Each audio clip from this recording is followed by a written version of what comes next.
ఇప్పుడు నేను ఏది కూడా ఆరోపణలు చేయడం లేదు, ఇది రాజకీయ ఆరోపణలు అంతకంటే కాదు. ఈలో సీఎం రమేష్ గారు ఇంటికి ఢిల్లీలో వాళ్ళ ఇంటికి వెళ్ళి ఏం మాట్లాడిండ్రో కూడా పూర్తిగా వివరించాడు.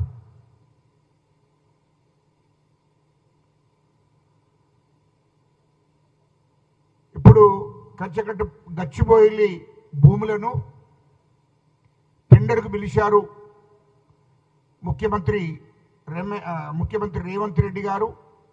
టెండర్లకు పిలిచి మరి దాంట్లో సీఎం రమేష్కు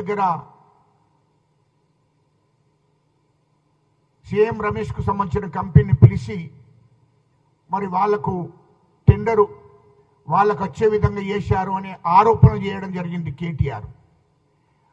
ఆ ఆరోపణల మీద ఇవాళ క్లారిటీగా సీఎం రమేష్ గారు చెప్పడం జరిగింది. ఏ కంపెనీలు అయితే టెండర్కు తెలంగాణ గవర్నమెంట్ పిలిచిందో అసలు ఆ కంపెనీకి నాకేం సంబంధం లేదు. మరి కేసీఆర్ 10 ఏళ్ళు పరిపాలించినప్పుడు కేసీఆర్ 10 ఏళ్ళు పరిపాలించినప్పుడు మరి వాళ్ళు కూడా భూములు టెండర్లు వేసినప్పుడు అనేక కంపెనీలు వచ్చాయి. దాని భూమికి ఎంతనైతే వాల్యుయేషన్ ఉంటుందో దాన్ని బట్టే ఏ కంపెనీ అయినా లోన్ ఇస్తుంది, ఏ బ్యాంకులైనా లోన్ ఇస్తుంది. మరి అది పూర్తిగా అవగాహన లేకుండా కేటీఆర్ ఎందుకు మాట్లాడుతుండో అర్థం కావడం లేదు. మరి ఈ గవర్నమెంటు మరి గచ్చిబౌలి భూములకు గవర్నమెంట్ టెండర్కి పిలిచాది. టెండర్కి పిలిచినప్పుడు ఆ భూమి వాల్యుయేషన్ ఎంత, భూమికి ఎంత ఉంటుంది అనేది చూసినాకనే ఏ కంపెనీలైనా ఏ బ్యాంకులైనా లోన్ ఇస్తుంది. దాంట్లో దాపరికం ఏమి ఉండదు. ఇది సీఎం రమేష్ గారి కంపెనీ, సీఎం రమేష్ గారికే ఇవ్వడానికి తెలంగాణ గవర్నమెంట్ ముఖ్యమంత్రి రేవంత్ రెడ్డి గారు ఆయనకి ఇవ్వడానికే సిద్ధపడ్డాడు అనేది ఆరోపణ చేయడం జరిగింది. దాన్ని సీఎం రమేష్ గారు వీళ్ళు క్లారిటీగా చెప్పడం జరిగింది. ఆ కంపెనీకి నాకు సంబంధం లేదు, ఆ టెండర్కు నాకు సంబంధం లేదు. మరి అవగాహన లేని మాటలు మాట్లాడకూడదు. మరి ఆయన ఇంతకుముందు 10 ఏళ్ళు వాళ్ళు పరిపాలించారు, కేసీఆర్ పరిపాలించారు తెలంగాణను. మరి అవగాహన లేకుండా మాట్లాడడం కరెక్ట్ కాదు. ఏ బ్యాంకులైనా ఏ కంపెనీలైనా ఆ భూములకు సంబంధించిన విలువ వాల్యుయేషన్ ఎంత ఉందో చూసుకున్నాకనే దానికి సంబంధించిన లోన్ ఇస్తారు. మరి ఆయనతో అవగాహన లేకుండా ఎందుకు మాట్లాడుతుండో తెలియదని చెప్పి ఇప్పుడు సీఎం రమేష్ గారు మాట్లాడడం జరిగింది. మరి ఇవన్నీ అంటే మీరు చేసిన తప్పులు, 10 ఏళ్ళు కేటీఆర్ చేసిన తప్పులే ఇప్పుడు ఈ మా కాంగ్రెస్ గవర్నమెంట్ చేస్తుంది అనుకుంటుండ్రు.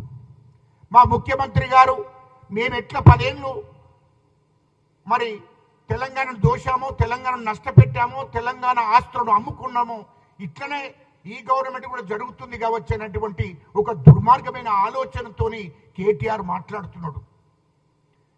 మీ అసలు రంగు బయటపడ్డది. ఇవాళ సీఎం రమేష్ గారిని మీరు రిక్వెస్ట్ ఢిల్లీకి పోయి వాళ్ళ ఇంటికాడ కూర్చుండి, ఢిల్లీలో ఆ ఎంపీ క్వార్టర్స్లో వాళ్ళ ఇంటి దగ్గర కూర్చొని మీరు సీఎం రమేష్ గారిని మరి రిక్వెస్ట్ చేసి బీజేపీలో బీఆర్ఎస్ను విలీనం చేస్తా, మా అక్కను మా చెల్లెను కవితను కేసుల నుంచి లప్పియాలి, కేటీఆర్ హరీష్ మా మీద కేసులు కాకుండా చూడాలని చెప్పింది ఇది వాస్తవమా కాదా? ఇది కేటీఆర్ చెప్పాలి. సీఎం రమేష్ గారిని పోయి బతిలాడుకొని మీరు కేంద్ర హోంమంత్రి గారికి చెప్పండి, బీఆర్ఎస్ను బీజేపీలో విలీనం చేస్తాం, మా మీద కేసులు కాకుండా చూడాలి అంటే కేటీఆర్ హరీష్ రావు మీద మా మీద కేసులు కాకుండా చూస్తే మీ బీఆర్ఎస్ను బీజేపీలో కలిపేస్తామని చెప్పి మీరు ఆ ఒప్పందం కుదిరించాలని చెప్పి సీఎం రమేష్ గారిని బతిలాడింది వాస్తవం కాదా? ఇవాళ ఆయనే చెప్తుండు కదా, సీఎం రమేష్ గారే ఇప్పుడే ఈరోజే చెప్తున్నాడు కదా, ప్రెస్ మీట్ పెట్టి చెప్తున్నాడు ఆయన. నా దగ్గరికి వచ్చి రిక్వెస్ట్ చేసి బతిలాడి బీజేపీ కేంద్ర హోంశాఖ మంత్రిని ఒప్పించి మా మీద కేసులు కాకుండా చూడాలని చెప్పి కేటీఆర్ బతిలాడింది వాస్తవం కాదా అని అడుగుతున్నాడు కదా సీఎం రమేష్ గారు. అంటే మీరు సీఎం రమేష్ గారి దగ్గరికి పోయారు, మీరు కిషన్ రెడ్డి గారి దగ్గరికి పోయారు, మీరు కేంద్రంలో ఉన్నటువంటి మరి ఆర్థిక శాఖ మంత్రి దగ్గరికి పోయారు. ఇయల్లో బీఆర్ఎస్ను బీజేపీలో విలీనం చేస్తామని మరి ఢిల్లీలో కేంద్ర మంత్రులందరికీ దగ్గరికి పోయి బతిలాడి కాళ్ళు మొక్కినా కూడా బీఆర్ఎస్ అంటే కేసీఆర్ను కేటీఆర్ను హరీష్ రావును నమ్ముతలేరు. బీఆర్ఎస్ను విలీనం చేస్తానని కూడా నమ్మే పరిస్థితులు లేరు. ఎందుకంటే బీఆర్ఎస్ను విలీనం చేసుకుంటే కేంద్రంలో బీజేపీ కూడా ఖతమవుతుందన్న విషయం బీజేపీలో కూడా తెలుసు. అది నరేంద్ర మోడీ గారికి కూడా తెలుసు. కాబట్టి బీజేపీని బీఆర్ఎస్లో విలీనం చేసుకొని కేసులు కాకుండా చూడాలి అనే ప్రయత్నాలు కేసీఆర్ కేటీఆర్ హరీష్ రావు చేస్తున్నారు. మరి మీరు తప్పులే లేదే, మీ మీద ఎందుకు కేసులు కాకుండా చూడమని ఎట్లా బతులాడతారా? మీకు భయమే లేదా? ఇక్కడ ప్రెస్ మీట్ పెట్టి మా కాంగ్రెస్ ప్రభుత్వాన్ని మా ముఖ్యమంత్రి రేవంత్ రెడ్డి గారి మీద ఆరోపణలు చేసుకుంటూ తిరుగుతున్నారు కదా. మరి మీరు దొంగతనం చేయలేదు, మీరు దొంగలే కాదే, మీకు ఎందుకయ్యే భయం? బీజేపీ వాళ్ళ చుట్టూ ఎందుకు తిరుగుతున్నారు అంటున్నాం. అంటే బీఆర్ఎస్ ను విలీనం చేస్తానన్నా కూడా బీజేపీ నమ్ముతలేరు కదా మిమ్మల్ని. అయినా కూడా విలీనం చేస్తాం, మమ్మల్ని కేసులు నుండి తప్పియండి. ఒక్కడి గుర్తు పెట్టుకోండి కేటీఆర్ గారు, ఆ బ్రహ్మదేవుడు దిగొచ్చిన మిమ్మల్ని కాపాడే వాళ్ళు లేరు. కేసీఆర్ కుటుంబాన్ని, కేటీఆర్ను నిన్ను కూడా కాపాడేటోళ్ళు ఎవరు లేరు. ఎందుకంటే మీరు ఇయ్యలో తెలంగాణ రాష్ట్ర ప్రజల రక్తాన్ని తాగినోళ్ళు మీరు. తెలంగాణ ప్రజల సంపదను దోషినోళ్ళు మీరు.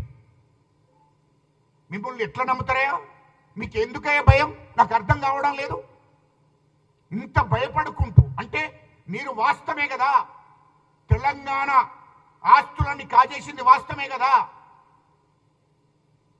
ఇలా కాళేశ్వరం ప్రాజెక్టు మీద విచారణ జరుగుతున్న భయం మీలో ఉన్నది కదా.